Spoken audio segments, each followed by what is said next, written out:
अगर आप तारीख पे नज़र डालें तो जवाहरलाल नेहरू ने डिस्कवरी ऑफ इंडिया में ये बात लिखी है कि भारत के ऊपर जितने दूसरे तहजीब के असर आपको नज़र आते हैं उसमें सबसे ज़्यादा और नुमाया असर वो ईरानी तहजीब का है। ये इंडो ईरानियन बहुत पुराना ये कल्चर और तहजीब रही है और ये एक दूसरे के नज़दीक रहे हैं। तो इसी में आप देखेंगे तो आर्यों की आमद से पहले यहाँ पर मोहनजोदड़ो हड़प्पा की जो तहजीब थी उसके अंदर भी आपको ये इनका ये कॉमन विरसा आपको नज़र आता है। फिर इसके रामायण और महाभारत और गीता के तर्जुमे किए गए फारसी ज़बान में कई सालों पहले किए गए। और जाहिर बात है कि जब हम स्क्रिप्चर्स की भी बात करें तो आज प्रॉब्लम यह है कि हमारा जो आपस में जो बिगाड़ है, जिस तरफ मौलाना ने इशारा किया, इत्तेहाद न होने का सबब ही यह है कि हमने स्क्रिप्चर्स को छोड़ दिया।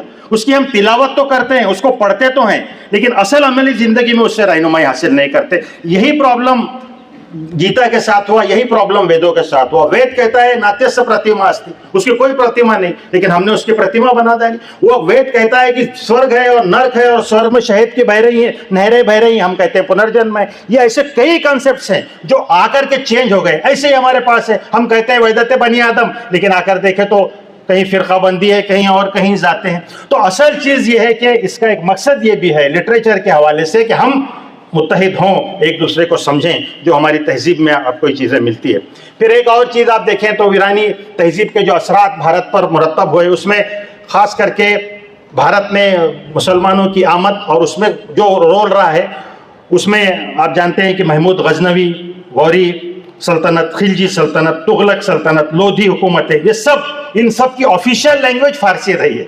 और उर्दू का जो हमारी माता है, आप तो उर्दू से मुझसे ज़्यादा जानते हैं, मेरे साथी इकराम सामने बैठे हैं, तो वो उर्दू की जो बेस है कहीं ना कहीं आपको फारसी में नज़र आएगी। और फिर आप जब आर्ट की अगर बात करें तो दुनिया का आर्ट का बेहतरीन नमूना जो हमारे मुल्क अजीज़ में से, जिसको हम 7 वंडर्स कहते हैं, ताजमहल, तो ये लफ्ज़ खुद अरबी उसका पर्शियन लफ्ज़ है।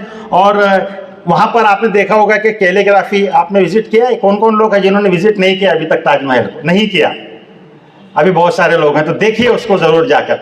तो वहाँ पर आप देखेंगे सूरह यासीन की जो आयतें लगी भाई है, तो वो एक गैर मामूली कैलीग्राफी का नमूना है। मेरे जैसे एक छोटे से इंजीनियर के लिए उसमें अहमियत ये है कि आप जब नीचे से खड़े होकर देखते हो तो सारी आयतें आपको सेम नज़र आती हैं, लेकिन जब आप करीब से जाके देखें तो उन कहते हैं कि जो ऊपर की जो आयतें हैं वो थोड़ी बड़ी बनाई है ताकि नीचे से आपको दिखने में सेम दिखे। वहाँ पर वो ज़्यादा है, समझिए पहली 15 इंच है, फिर 13 इंच है, फिर 10 इंच है, इस तरह से उसको किया गया है। तो जाहिर बात है कि ये तो एक गैर मामूली नमूना, ये जो इसका जो नमूना है, ये आर्किटेक्ट इसके कहते हैं कि अहमद लाहौरी इसके मेन आर्किटेक्ट थे। ये भी इंडो ईरानियन तहजीब की पूरी झलक आपको ताजमहल में नजर आएगी। और इनके असिस्टेंट आर्किटेक्ट जो थे वो ईसा असफहानी थे, जिन्होंने इसको मुकम्मल किया है, जो एक दुनिया का एक वंडर है। तो आर्किटेक्ट के मैदान आर्किटेक्चर के मैदान में भी अगर आप देखें तो ये एक दूसरे का यानी एक दूसरे से मुतासिर वो हुए हैं। और मैं कहता हूँ कि दुनिया की हसीन तरीन इमारत तो अगर आपको नज़र आती है तो कहीं ना कहीं उसके अंदर भी इन्हीं तहजीब की झलक आपको नज़र आती है।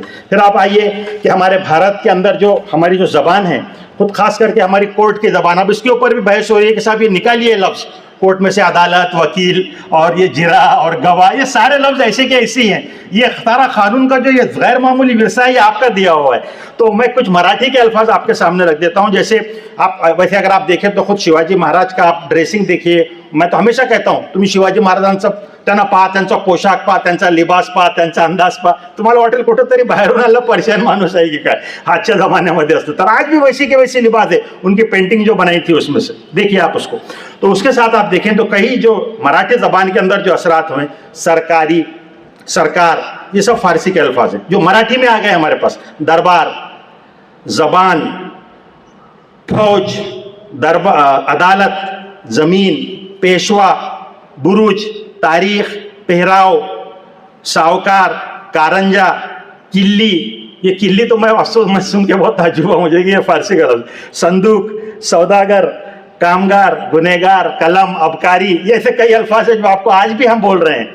यहाँ से बढ़कर के जो हमारे मराठा के अंदर कई कास्ट है महाराष्ट्र के अंदर, तो उनके सरनेम अडनाव जिसको बोलते हैं वो भी आपको फारसी ज़बान में मिलेंगे। उसमें मुशरिफ, सराफ, चिटनिस, पोतनिस, दीवान, सबनिस और सबसे बढ़कर हमारे इस वक्त जो मुख्यमंत्री जी हैं फडणवीस, ये उर्दू फारसी ज़बान का ये शब्द कहते कि ये उदा हुआ करता था। तो अब देखिए ये गैर मामूली असरात हैं, इसको असल में कहीं ना कहीं हमको समझने की ज़रूरत है।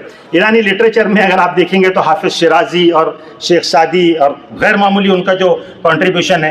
उसी के साथ साथ अल्लामा इकबाल, और उन्होंने जो फ़ारसी कलाम किया, हमने भी फ़ारसी पढ़ने की कोशिश की इस लिहाज से कि अल्लामा इकबाल के कलाम को समझे।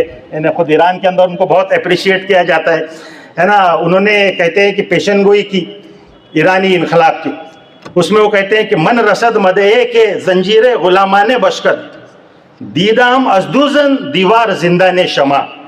वो कहते हैं कि जिंदा के सलाखों के पीछे से, जेल को के पीछे से मैं देख रहा हूँ कि एक मर्द आ रहा है जो तुम्हें गुलामी की जंजीरों से आज़ाद कराएगा। यह अल्लामा इकबाल ने पेशन गोई की थी उस ज़माने में जब शाह की हुकूमत वहाँ पर कायम थी। एक बहुत गैर मामूली बात है। अल्लामा ने बहुत उम्मीदें वाबस्ता की है इस तहजीब से और इस कल्चर से। कहते हैं कि पानी भी मसख्खर है, हवा भी है मसख्खर, क्या हो जो निगाह फलके पीर बदल जाए।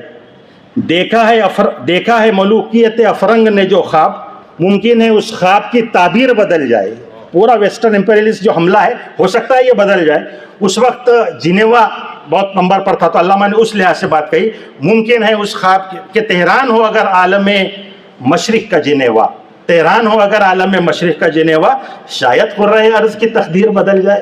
तो आप देखिए ये वो वैल्यूज़ हैं, ये जो कॉमन चीज़ें हैं हम इसको मिस कर रहे हैं। कहीं ना कहीं बहुत अफसोस होता है शिया सुन्नी के नाम पर, और इस पर हमने एक बहुत बड़ा विरसा हमारा बाजू में रख दिया है। इसको ये जो फिरका वाराना जो चाहने के हमने लगा के रखे ना, इसको तोड़ करके कहीं ना कहीं इन चीज़ों को समझने की ज़रूरत है। इसी तरीके से जो अजीम शान इनकलाब बर्पा हुआ, अल्लाह के रसूल सल्लल्लाहु अलैहि वसल्लम ने जो इनकलाब बर्पा किया, इसके जो असरात पड़े हैं, और उस तरफ अल्लामा ने इशारा किया किसने ठंडा किया आतिश कदे ईरा को।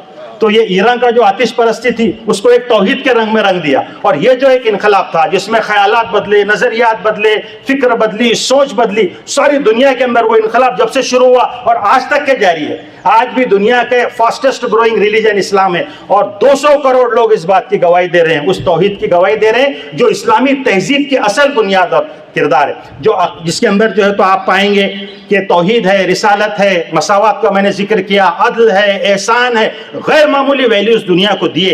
तो उस लिहाज से उसके असरात भी सारी दुनिया में महसूस किए गए, और उसके असरात को जिन लोगों ने कबूल किया वो कौमें आगे बढ़ी। और वो कौमें यानी कहाँ तो एक आतिश परस्त कौम, और वहाँ से लेकर के उन्होंने सारी दुनिया को बहुत कुछ दिया है, तमद्दुन दिया, तहजीब दी, उसकी एक गैर मामूली असरात हम तमाम चीज़ों के अंदर पाते हैं।